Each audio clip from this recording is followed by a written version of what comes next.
بات کرنا چاہتا ہوں اور میرے جتنی بھی سیاسی پارٹیوں کے دوست ہیں، کافی سینئر پارلیمنٹیرین ہیں، ان کی بھی توجہ کی ضرورت ہے۔ آج کل ہمارے عام میڈیا پہ، سوشل میڈیا پہ اور ان پہ ریاست کا نام لیا جاتا ہے کہ ریاست کیا ہے۔ میں خود سیاسیات کا اسٹوڈنٹ رہا ہوں، یہ ہمارے سارے پارلیمنٹیرین سیاست کو بھی جانتے ہیں اور پولیٹیکل سائنس کی تھیوری کو بھی جانتے ہیں۔ سب سے پہلے میں واضح کرنا چاہتا ہوں کہ یہ اسٹیٹ کیا ہوتا ہے اور حکومت کیا ہوتی ہے۔ اسٹیٹ کی تعریف پولیٹیکل سائنس میں اور پوری دنیا میں اس طرح ہے کہ اسٹیٹ کی 3 چیزوں کا نام ہے۔ اسٹیٹ کے لیے ضروری ہے کہ اس کی ایک ٹیریٹری ہو، یعنی جغرافیہ ہو۔ دوسری اسٹیٹ کی ڈیفینیشن یہ ہے کہ اس میں آبادی ہو۔ تیسری اسٹیٹ کی ڈیفینیشن میں ہے کہ اس کی ساورنٹی ہو، اقتدار اعلیٰ۔ اگر یہ 3 چیزیں نہ ہو تو پھر اس کو اسٹیٹ نہیں کہلایا جاتا۔ یہ 3 چیزیں مل کے اس کو اسٹیٹ کہتے ہیں، ریاست کہتے ہیں۔ اب اس ریاست میں حکومت نام کی ایک چیز ہوتی ہے۔ حکومت کے 3 بڑے پلر ہیں۔ سب سے پہلے لیجسلیٹو اسمبلیز یا لیجسلیشن جو کرتے ہیں، جس طرح مقنن ہے اس کو کہتے ہیں، جو قوانین بناتے ہیں، رولز لاز بناتے ہیں، جو ہماری جمہوریت کا ایک ضروری حصہ ہے۔ جس طرح ہماری اسمبلی، نیشنل اسمبلی، اس کے ساتھ ساتھ دوسری جوڈیشری ہے جو اس کی قانون کو نافذ کرنے میں اس کی تعبیر اور تشریح کرتی ہے۔ تیسری ایگزیکٹو کہتی ہے، جو انتظامیہ ہے۔ جو قوانین ہم بناتے ہیں، ہماری اسمبلیاں بناتی ہیں، وہ انتظامیہ کو لاگو کرنی پڑتی ہے اور انتظامیہ اس کے لیے ذمہ دار ہے اور تنخواہ دار بھی ہے۔ اچھا جی، ہماری آج کل ایک ٹرمینالوجی میں ایک بندہ اپنے آپ کو ریاست کہتے ہیں، حالانکہ وہ ریاست کا حصہ نہیں ہے۔ ریاست کے اس سے جو میں نے ڈیفینیشن کی وہی ہے۔ کوئی مجھ سے ڈیبیٹ کرنا چاہتے تو میں تیار ہوں۔ باقی حکومت میں جو 3 میں نے بیان کی، تو اس میں ایگزیکٹو انتظامیہ جو ہے، اس کے ساتھ ساتھ ہمارا ایک ادارہ بڑا فوج کا ہے، آرمی کا ہے، اور اس آرمی کا کام صرف یہ ہے کہ وہ سرحدات کی حفاظت اور یا اپنے بیرکس میں ہوں گے یا سرحدات کی حفاظت کریں گے، اور وہ ہماری اسٹیٹ کی جو تنخواہ ہے اسی پہ کام کرتی ہے اور اس کی ہم ذمہ دار ہیں۔ اس کے ساتھ ساتھ بھی ہمارے جو دیگر ادارے ہیں سروسز کے، پولیس ہے، ہیلتھ کے ہے، جو بھی ہے وہ اس کے ساتھ بھی ہے۔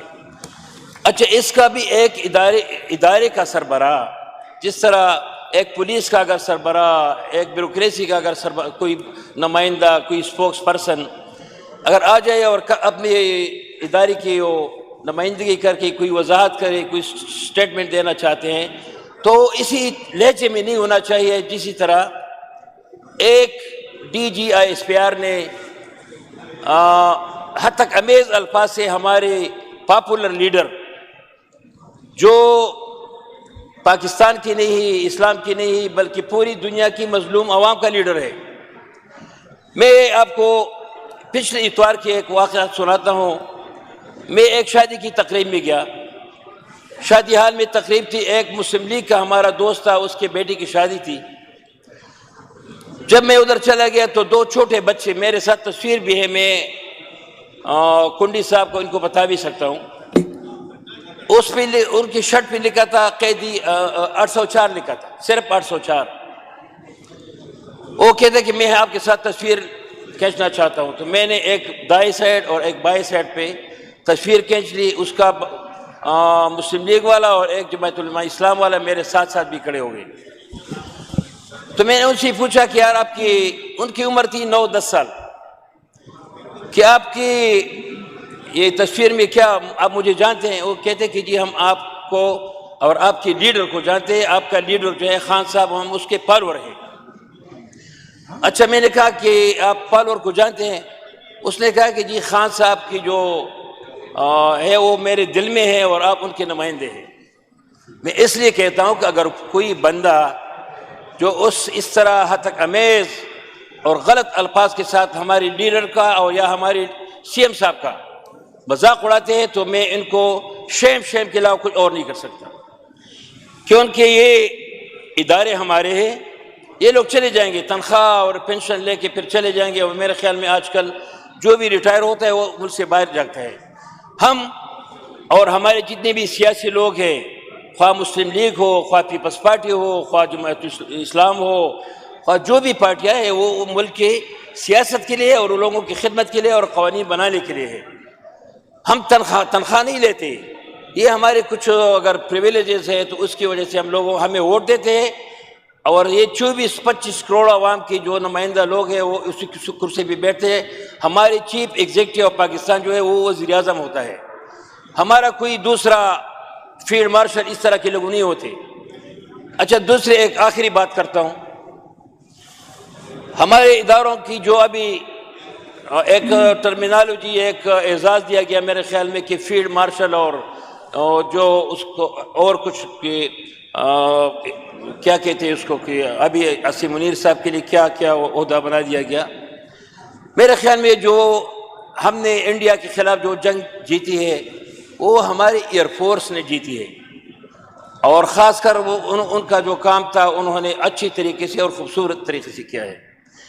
اس کا اعزاز میرے خیال میں ہمارے ایئر مارشل کو ہونا چاہیے تھا، کہ ہمارا ایئر مارشل جس نے وہ ایئر فورس کو لیڈ کرتے ہیں، ہمارے کو ایک لیڈر نیوی کو لیڈ کرتا ہے، ایک انفینٹری یا آرمی کو لیڈ کرتے ہیں۔ اگر اب یہ ادارہ، اگر اب ایک ادارہ یا اس کا سربراہ اگر تینوں فورسز کے سربراہ بن جاتے ہیں تو میرے خیال میں صرف اپنی بات ریکارڈ پہ لانا چاہتا ہوں، ایسا نہ ہو خدا نہ کرے کہ کبھی کسی جہاز کو حکم دے کہ آپ سمندر میں ڈوب جاؤ، اور سمندری جہاز کو کہہ دے یا کہ بھائی آپ ہوا میں اڑ جاؤ، اور آرمی کے ہمارے جو انفینٹریز ہے، ہمارے توپخانے ہیں، ہمارے جو ریگولر فوج ہے، اس کو کہہ دے کہ آپ ادھر غوطہ لگاؤ۔ تو میرے خیال میں یہ بگاڑ جو ہے نا، یہ چیزیں ہمارے ملک کی ساورنٹی، اس کے اسٹیٹ کی سیکیورٹی کے خلاف ہے، تو اس پہ غور کرنا چاہیے۔ شکریہ جی، تھینک یو۔ شکریہ جناب سردار شاہ جہان یوسف صاحب۔